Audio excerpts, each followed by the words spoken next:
A Florida woman is arrested for attacking a driver that ran over a chicken that was crossing the road. A Florida woman was overpaid by $400,000 and decided to keep the money. A Florida man was arrested with a stolen motorcycle and meth hidden in his cavity. And a rare flesh-eating bug has killed 4 in Florida waters this summer. These are the weird stories for Friday on Weird AF News. And as you can tell, they are all from one place, Florida. It's Florida Friday on Weird AF News. All the weird news coming out of one place, our favorite place, Florida. Let's do it with Floridaman. A Florida woman is arrested for attacking a driver that killed a chicken that was trying to cross the road. This is not exactly how I remember the joke going. Why did the chicken cross the road? This is the bizarro Floridaman edition, it would seem. Now, this story stars a Florida woman who gives a damn about fowl. She was driving and she stopped at an intersection in order to allow a chicken to cross the road. This is in Key West, Florida. Did you know there's just chickens walking all over the place in Key West, Florida? Well, it would seem anyways, just a bunch of chickens crossing the road. Great place to do this scientific study, I might say. Find out exactly why these chickens are crossing the road. This woman tried to attempt to do that and answer the age-old question, why did the chicken cross the road? And what did she get for her efforts? Now she's in a jail, it would seem. We should free the chicken lady, in my opinion. But let's keep reading before we shout from the rooftops, free the chicken lady, the chicken avenger, the chicken defender. So this woman stopped at the intersection to allow a chicken to cross the road, according to the report. That was when another driver began honking at her and then passed her. And as the car sped by, sadly, the chicken was run over. That's when our Florida woman took action. 38-year-old Cynthia Sosa, that gives a damn about birds. She pursued the driver out of frustration over the chicken's death. Upon catching up to the driver, Cynthia allegedly blocked the road in front of the victim's vehicle, got out of the car, and attempted to open the car door. The report here says Cynthia's motive was to teach her a lesson. Okay, it was a lady that ran over the chicken. Cynthia then pulled out bear mace and sprayed it inside the vehicle, spraying the victim directly in the face while she was seated inside the vehicle. She sprayed bear mace into her vehicle. The chicken crusher. No, I don't want to condone gangster activity, but come on, man. This lady deserves her comeuppance who ran over a chicken. I mean, that's horrible behavior. This is a psychopath, a sociopath, a vile vermin, piece of garbage human being. No, I know what we've been told to do in instances like this. We're supposed to let it happen. Don't get involved. And we all say, you know what? This person will get their comeuppance through God, through God's divine punishment. But look until I see proof of that there's a God that's doling out some punishment, some dude in the clouds that keeps a little notebook of all the indiscretions that are being done. Until I see proof of this, then I am pro these people's earthly suffering. I'm pro somebody delivering some karma like this. I'm so sorry. I'm okay with it. I'm 100% on Team Chicken Lady, and I hope she's not doing too much time in jail. Is there a GoFundMe for Cynthia? Let's keep reading and find out. Okay, the article says that Cynthia fled the scene post-bear macing. She was eventually pulled over by the police and taken into custody. She's charged with 2 accounts of aggravated battery and 1 count of burglary with assault or battery. What about the person that ran over the chicken? No charges for this maniac? You have to dole out some kind of punishment because right now it's a chicken, but it could be down the road. It could be a child that this impatient piece of crap runs over. Cynthia's just trying to bring some karma and some attention to the situation, teaching somebody that needs it a very valuable lesson that if you act like a piece of garbage human, you're going to get a face full of toxic consequences. And maybe you ought to check yourself before you wreck yourself. If you play stupid games, you win stupid prizes. Cynthia's just giving out the prizes as far as I'm concerned. Again, is there a GoFundMe for the chicken lady? I'm on Team Chicken Lady here. The chicken defender, chicken avenger, the chicken vigilante. Justice for the chicken defender. A Florida receptionist was overpaid $400,000 by her workplace, and she's been arrested for keeping it. Well, this is very important. We need to learn What are the ramifications if you're overpaid by your employer and you don't say anything and you just spend it, all right? Some of you may have found yourself in this situation, and some people don't do the honest thing. They don't go down to human resources and let them know. And you know what? I don't blame them. You know, oftentimes we feel as though we're being constantly fleeced by our employers, right? You think our employers would come up to us and be like, hey, we're so sorry we underpaid you in the last paycheck. No, we would have to be a detective and come to them and say, hey, I was underpaid. So why shouldn't they be detectives and say, hey, we overpaid you? Yeah. But I don't want to send the wrong message. So let's find out what the ramifications are and what you should really do. You probably shouldn't do what 29-year-old Jessica Arua did. She was living like a high-earning veterinarian despite only working as a receptionist at a Florida horse clinic. It's a Florida horse clinic. I didn't even know those existed. This is where all that ketamine comes from? I think so. Thanks to a payroll mix-up, Jessica, who is originally from Argentina, allegedly pocketed more than $400,000 of, it says here, another employee's salary at the same Florida horse clinic. This went on for a year. During that time, Arua's paychecks were nearly 7 times her actual salary. The error went unnoticed until the Palm Beach Equine Clinics, I guess that's the name of the horse clinic, the Equine. Did I say it right? Equine? Equanimity? Oh, I could use some equanimity. You won't find it in Florida. They discovered the issue and flagged it with their payroll provider. But what's even more shocking is how long the payroll error went unnoticed. Well, one could make the argument, right? If the $400,000 wasn't really noticed or missed by the company for a year, do they really need it? These are questions for philosophers to answer. Now, it says here the veterinarian who was supposed to be making $450,000 a year only noticed the mistake when her credit cards were declined. Oh, so this individual was getting the receptionist's paycheck. It was a paycheck swap, and she didn't notice for a year? Like, do you not look at your bank balance? What's wrong with you? That is just stupid life behavior. Now, it says Jessica is a 9-year horse clinic employee. She even knows the company's president. She's now at the center of a criminal investigation for her spending ways. Turns out she made purchases at high-end retailers such as Coach and Michael Kors, restaurants, furniture stores, thousands of dollars sent through Zelle to someone listed as Mama Dukes. Oh, man, she sent some money to Mama Dukes. We know what that's for. I'm going to tell you right now, it's not for Mama Dukes' barbecue. No. It's for Mama Dukes' nose candy. You know, that's everywhere in Florida. It also says that investigators found Jessica spent $80,000 on a food truck for a friend of her mother's. That's an odd purchase. She admitted to sending additional funds to Argentina to help build a house for another relative. My goodness. So she didn't do the right thing, which is well, first of all, one could argue you should let your employer know. But then I can also see an argument not letting your employer know for a little while, just seeing what happens. What you don't do is buy a food truck, wire money to another country, and hit up Mama Dukes for some nose jolly. It says here the Florida woman has been formally charged with grand theft of $100,000 or more and money laundering of $100,000 or more. Both are first-degree felonies under Florida law. Can carry up to 30 years in prison along with steep fines. Hi. Money laundering, which involves knowingly moving or disguising illegally obtained funds, carries severe penalties in Florida.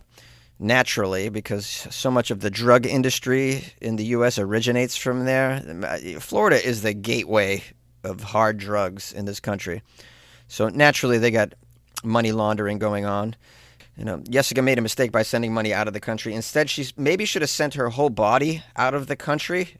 I mean, you already paid for somebody's house in Argentina. I'm sure they'll let you crash on their couch. And maybe you could just, pivot your career into the food truck industry where you just purchased one for a family member or a friend of a family member. I mean, it sounds like she was setting up her future to live beyond this horse clinic. She didn't make it. She kept showing up and answering the phones over there, thinking nothing was going to happen, thinking the veterinarian's checks weren't going to bounce. I mean, I don't know what this lady was thinking. Now, I realize this isn't much of a Florida story overall because there's no gators, meth, nudity, guns, or trailer parks involved, but it could turn into a Florida story eventually. I don't know, maybe in court if the woman claims that aliens spent all the money. Now you're talking. This episode is brought to you by Amazon's Blink Video Doorbell. Get more at your door with the easy-to-install Blink Video Doorbell. Get more connections. Hey, I'm here for our first date. More deliveries. Hi, I have tacos for two. Oh, thanks. We'll be right down. And more memories. Babe, come down. I have a surprise. All new Blink Video Doorbell with 2-year battery, head-to-toe HD view, and simple setup. Shop now at amazon.com/blink for just $69.99. A Florida man was arrested with a stolen motorcycle and meth hidden in his anal cavity. Wow, this is miraculous. Motorcycle and meth hidden in an anal cavity? I mean, meth, sure. I've covered stories before where the Florida man likes to put the drugs inside the prison pocket, but never thought he'd get a motorcycle up there. That's very impressive. Is there a video of this? I mean, how do you get a motorcycle in your anal cavity, brah? Well, it just proves that anything can be a sex toy if you're brave enough, I guess. Okay, we have a man with a stolen motorcycle who was found to have methamphetamine concealed in his anal cavity. Oh, just the meth in the anal cavity. Oh, my goodness. I thought it was a motorcycle as well because of the title. No, I didn't think that, but the title makes it seem that way because these titles are crazy these days. The titles are crazy. In the effort to get your clickbait on, this is what we get here. There's many unsuspecting readers out there thinking that a Florida man put a motorcycle up his butt, which, you can kind of, if anyone's going to put a motorcycle or try to put a motorcycle up their butt, it's going to be a Florida man. Well, I'd recommend you start with a scooter first. Anyway, this is not the Guinness World Record I thought we had on our hands here for a largest item inserted into a cavity. We have here Florida man Kai Cameron Huff, age 36. There's a photo of him. He looks so sad. He's so sad. Oh, they took the meth out of my buttski, and they took away the motorcycle that wasn't mine. I was about to have a nice day. It says here Kai was picked up at 12:30 a.m. driving on County Road 475. You know the place. That's where you can get some good butt meth. He began driving straight toward a sheriff deputy's patrol car heading in the opposite direction. So that's called going over the double yellow line. It's not okay. And you don't want to do it when you have drugs and drug paraphernalia inside your anal cavity. That's the last time you want to drive on the other side of the double yellow line directly towards a sheriff's vehicle. It says here, as a result of this crazy activity, the deputy was forced to take evasive actions. And then he began pursuing Kai Cameron Huff with the stolen motorcycle. Kai with the really sad arrest photo. It's a face that says, I tried to pursue my dreams tonight, but it did not work out. Now, during the traffic stop of the Florida man, the deputy noticed a burnt piece of aluminum foil and a small silver spoon. The items were indicative of drug use. Yes, that would be called drug paraphernalia. The deputy noticed the odor of marijuana coming from the pickup. Oh, this is a pickup truck. Kai's driving a pickup truck, not on the motorcycle. I assume the motorcycle's in the back of the pickup truck. Let's keep reading. These details are just so juicy. A search of the truck turned up about 4 grams of marijuana. You mean the devil's lettuce? That's right, man. I mean the ganja. In addition to the grass, as they used to call it, several plastic dime-sized baggies were found, aluminum foil, and a cut plastic straw with the residue of fentanyl. In addition, the deputy discovered a black Yamaha motorcycle strapped down in the bed of the pickup truck. A search of the motorcycle's vehicle identification number revealed it had been stolen from a residential parking lot in Lady Lake. You guys remember Lady Lake? I covered a story on Lady Lake once, and then I kept singing Lady Lake. The impression of the Bob Dylan song. Okay, maybe no one remembers this stuff. Never you mind. It says here, when Florida man Huff was taken in for booking at the Sumter County Detention Center, a search revealed, you know what happened. Methamphetamine was concealed. You know where it was concealed? It says in the anal cavity, in the butt pouch, in the old prison pocket, in the deep, dark, crusty wallet, in the peekaboo pocketbook. You know the place. I'm just making some of these up. They're keepers. Now, I would like to know who the poor sap is at the police station that has to remove them the butt drugs. Like, there's somebody who does that. Someone's got to put on a glove and get on up into Huff's you-know-what. Who is that person? Did they draw straws for that? Flip coins? I'd imagine it's just a big contest to get out of it. Oh, man, why do I got to take the meth out of the buttski? Come on. I had to take that crack pipe out of that tweaker last month. I should be exonerated for the rest of the year from any sort of drug and drug paraphernalia anal cavity removal duties. A very rare flesh-eating water bug has killed 4 in Florida. What a summer in Florida. A dangerous flesh-eating bacteria has killed 4 individuals in Florida, according to the Florida State Health Department. This bacteria is called Vibrio vulnificus, snuffleupagus. It's called Snuffity Snuffleupagus, and it's killed 4 people. This Vibrio vulnificus lives in warm seawater and can slip into your body through open cuts, even small cuts. Oh boy, what a nightmare! It can slip into your body through seawater, all the water in Florida. It's dangerous. Are there any Florida waterways that are safe? They're not clean. This is just another way that Florida's going to murder you. I don't know who goes in the water in Florida. Sharks, gators, pythons, flesh-eating bacteria, brain-eating amoebas. Remember I did a story on brain-eating amoebas? Those are found in fresh water. In addition, there's the amphibious tweakers that you'll find in Florida. Yeah, aqua tweaker man. They're usually out there taking what they think are baths, but they're not really baths. All right, I digest. We have an expert who says it's not just a beach problem in Florida. Wow, even eating raw oysters or shellfish can lead to infections like this. This dangerous flesh-eating bacteria can get in through your meal, apparently. It says once inside the body, the bacteria can cause vomiting, diarrhea, fever, and extreme skin infections. The skin around a wound can become swollen, hot, red, and filled with pus. The infection can destroy tissues, a condition known as necrotizing fasciitis. Oh, I think I got that fasciitis word correct because I've seen it before.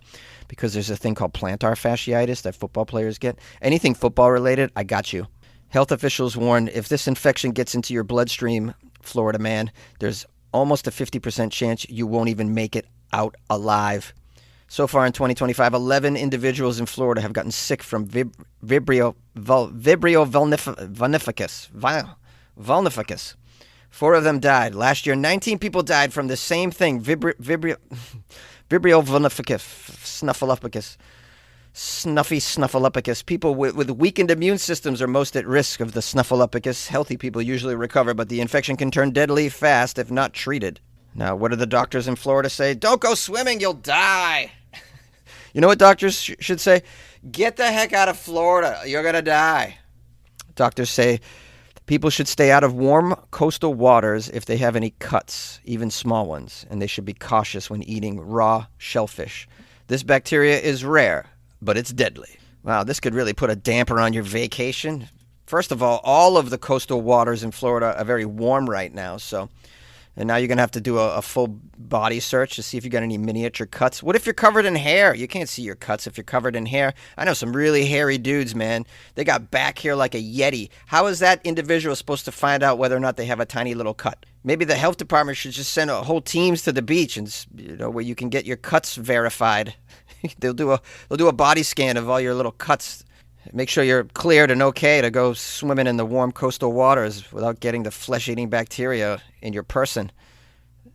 They could also pee on you if you get stung by a jellyfish. I mean, this team could be helpful. Look, I'm just a problem solver here. I got a lot of solutions for Florida.